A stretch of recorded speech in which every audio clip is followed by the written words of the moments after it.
po ba yung parang basihan nyo na ano, recovery ng ibon? 1 day, 2 days, dapat Matagal yun. Pag 2 days nagre-recover sa karera, matagal yun. matagal. Kailangan, Monday, recover na ibon mo.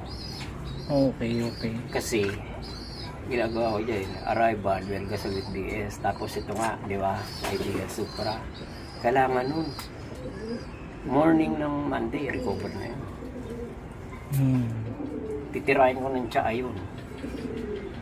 Magki-cleansing ako. Kasi yung tsaa ko pang cleansing yun, panlinis ng respiratory tsaa kidney. Lalagyan ko pa ng order special yun para lahat ng kinain, ininom nun sa karera, lilinisin nun. May panlinis sa bituko yung tsaa ko. Iba yun, German yun, wala kang mabibili nun. Ang hirap paratingin nun. Pero meron ako, nakakuha ako. Di pag malinis na yun, mag-umpisa ka na uli magpasok ng martes ng mga gamot mo. Kailangan maglinis ka muna. Kung baga sa tubo yan eh. Yung pinaka ng ibon eh. Yung mga dalo yan. Esophagus niya. Kapag yan may mga barayan at sinaksakan mong gamot, walang baliwala eh. Kasi hindi rin siya tatakbo ng maayos, hindi rin siya ingama. Kasi barado yung tubo, kumbaga, yung pinaka tubo mo. Kailangan linisin mo, i-drain mo yan, linisin mo yan. Para pag nagpasok ka, clear na clear. Malinis na malinis yung ibon. Malakas yung ibon mo. Kaya sabihin lang, Merkulis kailangan recovery. Bali, dapat yung Monday, recover ka na. Okay. Yun ang fast recovery talaga. Hindi kailangan. Tapos sila sinasabi lang, re-recover ko, Webes, pagkarga ko, recover na. Mali, dapat yung full recover condition na yun. Pag binanding mo, para ibon mo malakas. Kaya ginagawa ko, naglilinis ako ng Monday ng tsaa. Martes ko, liver tonic eh. Kidney and liver. Okay. Di malakas na yun. Para pagpas Merkulis ko, tsaka Webes ng gamot, talaga papasok sa ibon. Tapos Friday ko, wala tubig ako. Para maano niya lahat yung gamot. Anong ginawa mo? Para linggo, putok lahat yun. Sakto-sakto yun. Lalo pag kinargaan ko ng capsule, lakas ng ibon. Dami nga po sa akin doon, itutuwa sila eh. Yung sila Mark nag-overall sa fundraise. Ngayon, champion na naman yata yung linggo nila. Tapos si Payad, nakahakot. Ang lakas kumuha ng yung capsule sa akin. Tsaka yung mga ibang tinuturuan ko. Tapos sabi ko, hanggat may supply pwede, pero pag wala, pasensyaan tayo. Ngayon sila Sidel, lakas gumamit ng capsule ko yun. Nakita mo lipad doon sa Australia. Lakas gumamit ng capsule ko yun. Nakailera yung trophy. Hindi niya alam gamot na yun. Ako nagtitimpla kasi nun eh. Pag pinagalo ko yung powder, yun eh, nagiging puti lalo eh. Namumuti lalo pag pinagalo ko yung powder. Tapos pag ginano mo siya, di ba powder yan? Pag pinagalo ko yung ginano mo siya, parang alam mo yung yung laruan ng bata pag ginano mo, namumuo. Nagbubuo? Pero hindi naman bumubuo sa katawan kasi pag nilalagay mo sa tubig, matuturaw agad. Kaya ako lang kinakapsul para maisubo mo. Oo. Para pag lunok yun, mga ilang minuto, tunaw agad yun. Hanggang 3 days kasi tamang epekto nun eh sa ibon. Kaya di ko pinapasubo ng Webes ay ng Friday. 3 days. Webes, Biyernes, Sabado, sakto linggo. Hanggang linggo. 3 days ang epekto. Sakto putok ng linggo. Yung timing kasi sa gamot importante yun. Tsaka yung iba kasi susubo Friday, di ba? Nagpapatak lang sa subo. Mismong loading. Hindi, may tinanong ako noon. Galo daw siya yung powder na halo-halo. Okay lang klase yun. Gumagamit ako nung araw nun eh. Sa breeder. Sinusubo daw niya. Ang laki pa ng capsule, number 1. Malaki yun, number 1, 500 mg yun eh. Okay. Sabi ko, kamusta, lipad? Ayun kuya, nagpuputik. Nagpuputik, tumutukod. Talaga magpuputik. Alam mo bakit? Nagkokos ng uhaw yan eh. Kaya ibis na lumipad ibo mo, naghanap tubig. Okay. Kaya nakakatakot gumamit. Nasa breeder, okay yun. Lalo yung nagsusubo. Oo. Okay yun. Ang ganda na inakay dun. Ang teknika sa doon ganito, huwag naman walong halo, masyado magastos na yun eh. Ano lang, kahit tatlo lang, pick mineral, picotring, tsaka brewer, yes, meron ako yun. Tapos, Okay. pagkapisa, di ba, lagay mo yun. Pag 1 week na, yun uli, yung tatlong powder, lalagyan mo ng sneaky mix. Para saan po yan? Sa breeder? Sa O inakay. sa inakay. Ang alam magastos. Oo. Tapos may hinahalo kasi ako eh, pagkapisa ni inakay. Wala na, naubos na kasi yung gatas ng baby, tapos yung quaker oats. Para pagka magagatas lalo yun. Naubos eh, kabibigay ko lang, naubos na eh. Sa ano yung sa parents niyo po binibigay pa Kinakain niya. Kita mo ang hinalo ko, tingnan mo rin meron doon pigmenar tsaka ano. Kaya lang wala yung quaker oats kasi nga naubos eh, tsaka yung gatas. Meron, di ba? Oo. Ano po yan, babad? Ano yan? Okay. Andiyan dalawa. Hanggang ano yan? 15 days kaya siya. 15 days. Gatas na pambata. Pag hanggang 10 days pwede ako. Pagka lumaki na yun, saka bumabalik ako sa bilis. Kasi yung pellet, lalo na yung successor, may gatas kasi yung panginakay talaga.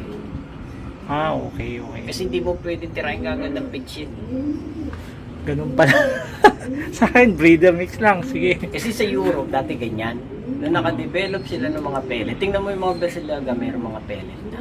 Oo. Pati yung Victory, yung champion, di ba? Yung ano? Victory ba? May mga pellet yung pangalapati kasi ginagamit nila yun sa ano, sa breeder, sa mga inakay. Maganda rin naman yung direkta na pitch pag inakay. Kaya lang, hindi ko gusto hipo pag lumaki. Iba yung galing muna dun sa at ganit sa pellet tsaka design. Okay. Iba yung texture ng pakpak niya. Pag lumaki, iba eh.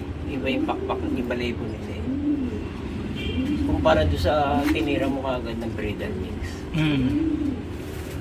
Tapos lalagyan mo pa ng ganito, sneaky, magiging flexible kasi balahibo. Yung secret. Tapos may ginagamit ako. Okay. Pag naglulugos sila.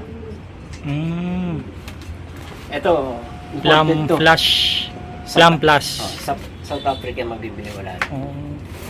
Alam mo yung OLR na $1 million is dati yung ano, yung Victoria Falls. Ito gamit nila eh. Yung brand, Plum Plus, MedPet. Yung gamit nila product, MedPet. Pag nakikita nga rin sa mga tropa ko, pumayaman na. Kaya kilala ito eh, sa South Africa. Yung mga gamit ko imported, karamihan. Mga local ko lang yung mga. So, swerte tayo at nakakuha tayo ng ibon ni Maome kasi mga quality, mga pinapakain niya sa breeders. Kaya nga, minsan sinasabi ko, ayoko na maglaro. Kasi nga, yun na yung gastos. Hindi ko kaya na rin. Yung iba, kaya ako napibili. Pag nakapagbenta yung bumili kong gamon. Napupunta rin sa Alapati. Minsan, papadala lang ako mga tropa ko sa abroad, mga kaibigan ko. Preo, papadala kitang ganito. Papasalamat ako. Pero kung bibili mo lahat, mabigat eh. Diba? Plum Plus magkano to yung shipping fee pa? Oo. Sige nga. Itong Victory magkano? Like 1,000 na yata yan. Oo. Kung marami Kulang-kulang na ganun. mga 2 buwan mo lang mauubos yan. Diba? Gastos pa rin. Magastos talaga. Kaya may presyo din talaga yung ibon kasi Kaya nga yung mga magastos ipa-share pa na talaga. kilala, mahal magbenta. Kasi hindi sila basta-basta yung tira lang ng tira sa breeding. Gumagastos yun. Talagang binibigay nila yung best do sa ibon para maging healthy. Oo. Tama. Diba? Tsaka Mahirap ano, kaya ako kasi pag nagkarera, pag hindi ko ginagamit kong gamot, parang nag-iisip ako eh, uy ba ibon ko? Mananalo ba ako? Kasi iba tama nun. Kaya Sa pansiya. bibigyan kay Bambran, teka, hindi ko pa nasusubukan to eh. Ano ba tama nito? Parang gano'n, hindi ka mukha yung dating ginagamit. Dire-diretso ka lang. Alam ko na yun, ganito nila eh. Nakapalaran na lang magtatakda sa akin kung mananalo ko o hindi. Di ba? Sa mga kaibong natin dyan sa Pampanga, lalong-lalo na dyan sa Timapalit. So, inaanyayahan ko kayo na kung gusto nyo magkaroon ng mga quality ng mga pigeon na pangkarera, Kita mo Ayan. healthy niyan. Diba? ayan yung nakuha natin kay Kuya Ome, oh. Grabe, ang ganda. Napakaganda. Ganda ng balahibo. Hindi pa yan lumilipad, Kuya Ome. Di ba? Pagdilipad yan. Grabe. Pero mga ilang weeks na lang, aangat na yan. Mhm. Mana sa nanay, may puti.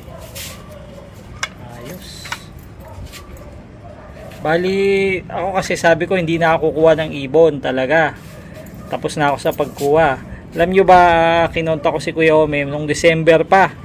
So halos 6 na buwan tayong nagantay. No, pumila tayo para makakuha lang ng ibon. Ganyan ka in demand yung mga ibon ni Kuya Ome.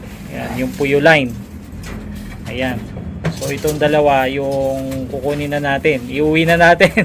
Yes. Meron na tayong breeder na puyo. Kaya, yan babae dito. Ah, ito yung babae. Nice. Puro mga nag-uumpisa pa lang tayo dahil newbie fancier tayo. So yan, acquire tayo ng mga foundation natin sa ating loft. Yan, mula yan dito kay Kuya Ome. Yan, Ome Serviento. Yan, so kung may gusto kayong ibon sa kanya, kontakin nyo lang siya sa FB. Yan, sasagot naman si Kuya Ome sa inyo. Tsaka sigurado yung mga makukuha nyong ibon sa kanya, quality. Ayan, kamukha nito. Ayan, so sa Pero katawan. ayan. No? Nakay pa yan ha, pero bilog na bilog yung katawan. Hindi nagbago. So ang parents nito ay Puyo Balbon. Puyo tapos Balbon. cross sa Balbon. Kapatid yun, kaya inbred pa rin. Magkapatid na ibon at inbreed. Ayan. Ayos. Ito yung pangarap nating ibon eh. So, So, yung ito, daangat yan, tutungtulan ng perch yan. Tutungtulan ng perch yan. Okay. Kabisado ko yan eh, maangat agad sila. Meron pang personalized na ring ni Mang pareho. Ome. Okay. Ayan. Ito ba? Yung pangarap nating ibon, natupad na. Puyo line. Alright. Dito ko natatapusin ang vlog. Maraming salamat sa inyong panonood. Kasama ko dito si Kuya Ome Serviento ng Hampas Lupa Lop.